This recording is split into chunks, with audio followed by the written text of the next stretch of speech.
Hello my spiritual family, welcome to my channel. I am रिया।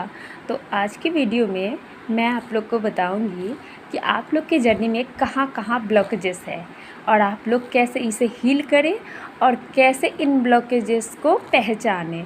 क्योंकि आप सभी जानते हैं, जितनी भी हमारी प्यारी डिवाइन फेमिनाइन है वो सभी जानती है कि अगर एक भी ब्लॉकेज बाकी रहा तो हमारी जर्नी इनकम्प्लीट होती है, अधूरी होती है। ना तो हमारा ट्विन आता है और ना ही हमारी जो मेडिटेशन है वो सक्सेसफुल होती है। तो इसके लिए आज मैं कुछ आप लोग को बताऊंगी कि कैसे हम जानें कि क्या ब्लॉकेजेस है।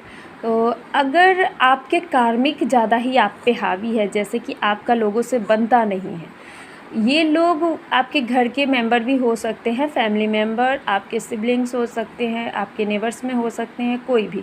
लेकिन बात तब होती है कि जब आप कहीं पे ट्रैवल करके जा रहे हो, वहाँ के लोगों से आपका कोई लेना देना नहीं है, फिर भी वो लोग अगर आपको ट्रिगर कर रहे हैं, आपसे कुछ ऐसी बातें बोल दे रहे हैं जो आपको हर्ट कर जा रही है, ट्रिगर दे रही है, तो आप समझ लें कि आपका कर्मा बहुत है।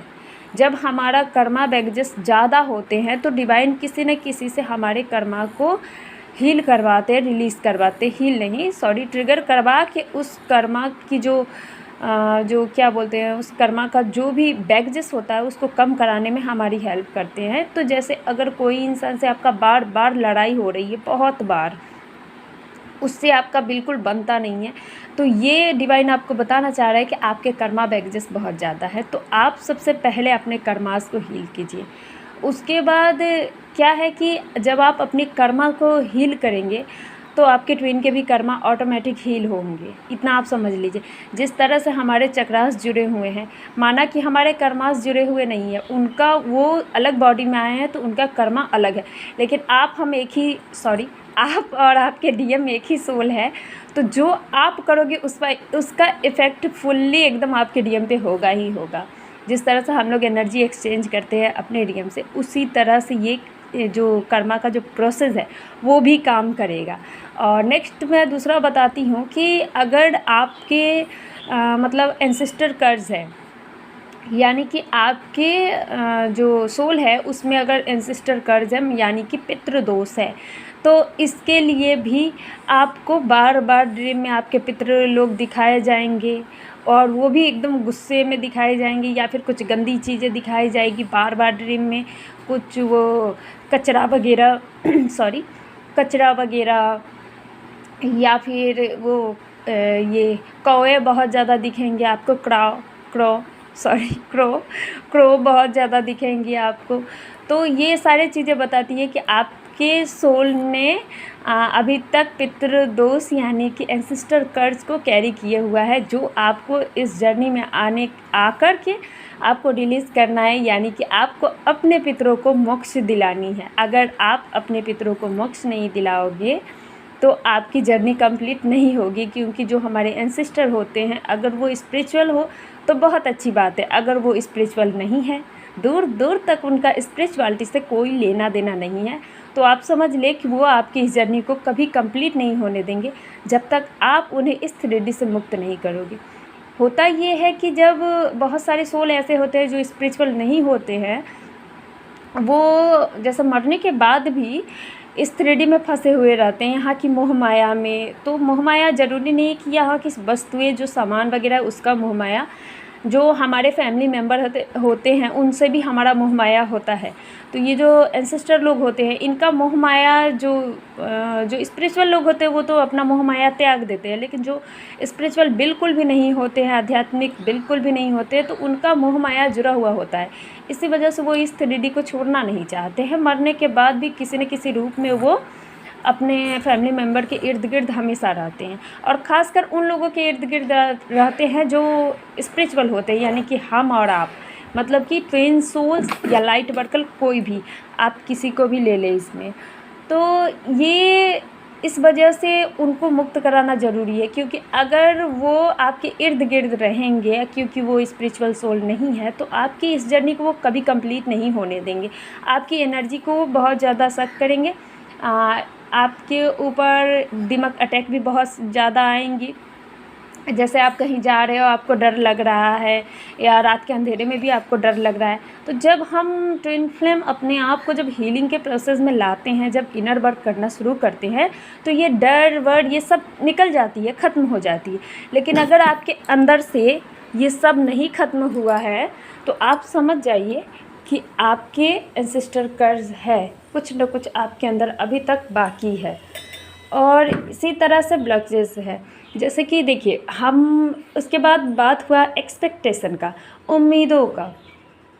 तो हम जितने भी डिवाइन फेमिनाइन है, वो इतनी प्योर हार्टेड होती है कि वो किसी से भी जल्दी ही उम्मीदें लगा बैठती है कि नहीं, जिस हिसाब से मैं इस इंसान से बात करती हूँ, या फिर इस इंसान का केयर करती हूँ, इस इंसान से जिस हिसाब से मैं प्यार करती हूँ, जो भी एफ़र्ट्स मैं लेती हूँ, तो सामने वाला भी वही एफ़र्ट्स। लेकिन ऐसा होता नहीं है।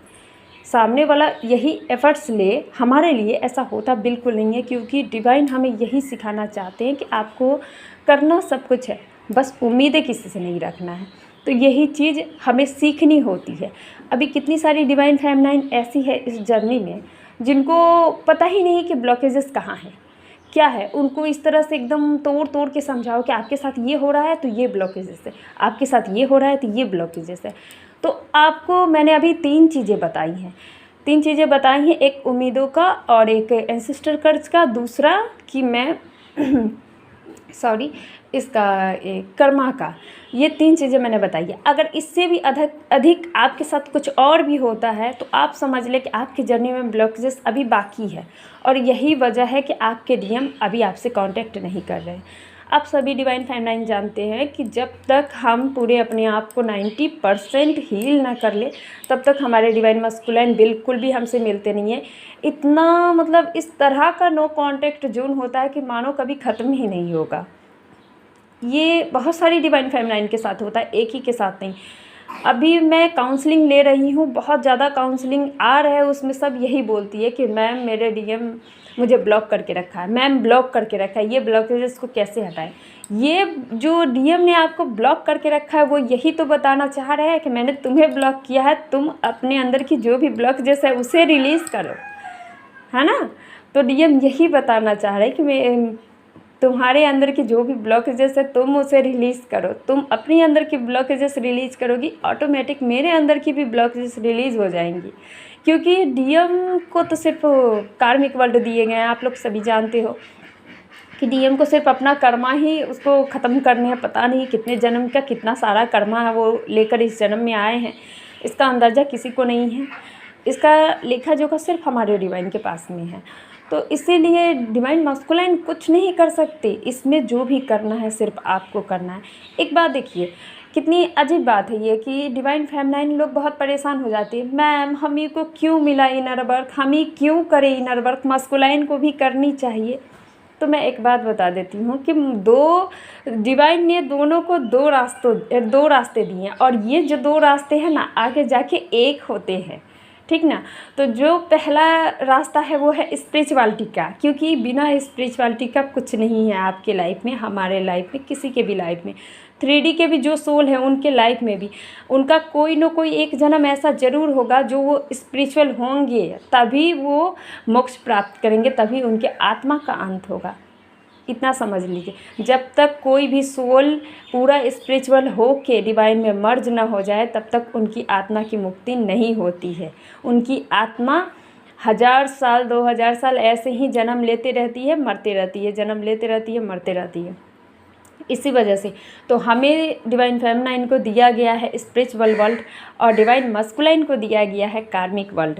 तो वो अपने कार्मिक वर्ल्ड में आराम से अपना कर्म कर रहे हैं। डिवाइन मस्कुलाइन को जो उनका जो ईगो होता है ना, वो ईगो नहीं होता है, एक तरह से वो ईगो नहीं होता है, वो एक बंधन होता है जो डिवाइन उन्हें बांध कर रोक लेते उधर, कि तुम पहले ये करो तभी तुम अपनी डिवाइन फेमिनाइन के पास में जाओगे। तुम पहले अपना कर्मा ख़त्म करो, ये तुम्हारा ड्यूटी है। पहले तुम अपना कर्मा ख़त्म करो, तभी तुम अपनी डिवाइन फेमिनाइन के पास में जाओगे। उसी तरह से जो हमारी डिवाइन फेमिनाइन समझ नहीं पाती है, तो उनके ऊपर भी ये बंधन होता है कि आपको पहले अपना स्पिरिचुअल वर्ल्ड कंप्लीट करनी है, आपको स्पिरिचुअलिटी में आगे बढ़नी है, तभी आपके डीएम आपके पास में आएंगे। समझी। लेकिन ये जो डिवाइन फेमिनाइन होती है, थोड़े थोड़े मेडिटेशन, थोड़े थोड़े काम करती है और उसके बाद वो थक जाती है, बोलती है और कितना करूँ मैं। तो आप भी इतना याद रखिए कि डिवाइन मस्कुलाइन भी उधर कर रहे हैं तो इधर आपको भी करना है, तभी तो ये दो रास्ते एक होंगे जल्दी से। सॉरी, बहुत सारी आवाज़ें आ रही है, मैं वीडियो बनाने में इतनी मगन हूँ कि मुझे कुछ सही से सुनाई भी नहीं दे रहा। अगर आपको बैकग्राउंड वॉइस कुछ भी परेशान कर रहे हो तो उसके लिए सॉरी। सुबह सुबह ये वीडियो मैं शूट कर रही हूँ। सो आप लोग को गुड मॉर्निंग, आपका दिन शुभ हो, अच्छा हो, हैव ए नाइस डे। अगर आपको इनर वर्क रिलेटेड कोई गाइडेंस चाहिए या फिर चक्रा हीलिंग या फिर इनर वर्क का कोर्स चाहिए या फिर टैरो रीडिंग से कुछ जानना हो या आपको लाइव मेडिटेशन से कुछ भी लेना हो, कर्मा क्लेंजिंग, सोल हीलिंग, जो भी, हार्ट चक्रा हीलिंग या फिर चक्रा हीलिंग, आप जो भी चाहे वो लाइव मेडिटेशन से भी आप कर सकते हैं। मैं आपको लाइव भी करवा सकती हूँ। So thank you so much for listening to me. God bless you. ओम नमः शिवाय। आई होप कि आपको ये वीडियो पसंद आई हो तो कमेंट में ज़रूर बताएं। Thank you.